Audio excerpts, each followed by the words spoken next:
إن هذا القرآن يهدي للتي هي أقوم ويبشر المؤمنين.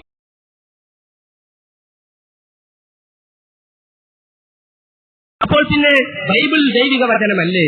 അത് അള്ളാഹുവിന്റെ വചനങ്ങളല്ലേ? അല്ലെങ്കിൽ മറ്റു വേദങ്ങളൊന്നും അല്ലേ?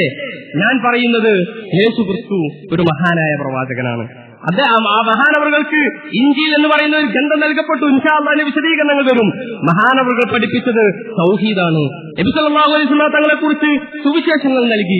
നിങ്ങൾ ഇസ്രായേലെ കേൾക്ക, നിങ്ങളുടെ കർത്താവ് ഏക കർത്താവാണ് എന്ന് മാർക്കോസ് സുവിശേഷത്തിന്റെ 12-ാം അധ്യായത്തിന് 29-ാമത്തെ വചനത്തിൽ നമുക്ക് കാണാൻ സാധിക്കുന്നുണ്ട്. ഞാൻ പോകുന്നത് നിങ്ങളുടെ നന്മക്കാണ്. ഞാൻ പോകാഞ്ഞാൽ സഹായകൻ നിങ്ങളുടെ അടുക്കലേക്ക് വരികയില്ല.